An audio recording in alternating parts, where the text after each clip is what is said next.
என்னம்மா பண்ணுறீங்க? இன்றைக்கி நம்ம வீட்டில் சிக்கன் கிரேவி பண்ண போகிறோம்டா. அதான் இன்றைக்கி நம்ம பார்க்க போகிறோம். வா நான் எப்படி செய்கிறேன்னு சொல்கிறேன். ஃபஸ்ட்டு அடுப்பு பற்ற வச்சுக்கோங்க. தேவையானவ எண்ணெய் ஊற்றிக்கோங்க. நான் கடலெண்ணெய் இருக்குது எங்கள் வீட்டில், நான் கடலெண்ணெய் ஊற்றிக்கிறேன். உங்களுக்கு என்னென்ன வேணுமோ அதை நீங்கள் யூஸ் பண்ணிக்கோங்க. தேவையான அளவு எடுத்துக்கோங்க. ஏலக்காய், பட்டை, கிராம்பு இது போட்டுக்கோங்க. அப்புறம் வெங்காயம், தக்காளி, கருவேப்பிலை. ஃபஸ்ட்டு வெங்காயத்தை போட்டு நல்லா வதக்கிக்கோங்க. அதாவது உப்பு போட்டுக்கோங்க. அப்புறம் கருவேப்பிலை, தக்காளி இதெல்லாம் போட்டு நல்லா வதக்கிக்கோங்க. இஞ்சி பூண்டு பேஸ்ட்டும் போட்டுக்கோங்க. அதையும் நல்லா வதக்கினதுக்கப்புறமா நம்ம கழுவி வச்ச சிக்கனையும் நம்ம போட்டுக்கலாம்.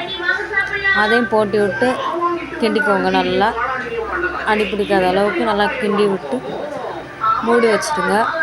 அடுத்து நம்மளுக்கு என்ன இது வேணுமோ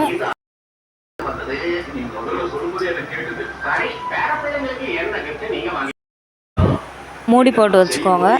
இப்போ பார்க்கலாம் வாங்க குக் ஆகிருக்கான்னு. இப்படி தாங்க செம்மையாக நம்மளோட சிக்கன் கிரேவி ரெடி ஆயிடுச்சு. திரும்பவும் நம்ம அடியில் அடி பிடிக்காமல் இருக்க ஒரு பரட்டிக்கலாம். சூப்பரான சிக்கன் கிரேவி தயார். தேவையான அளவு தேங்காய் பால் ஊற்றிக்கோங்க. இன்னும் செம்ம டேஸ்ட்டாக இருக்கும்.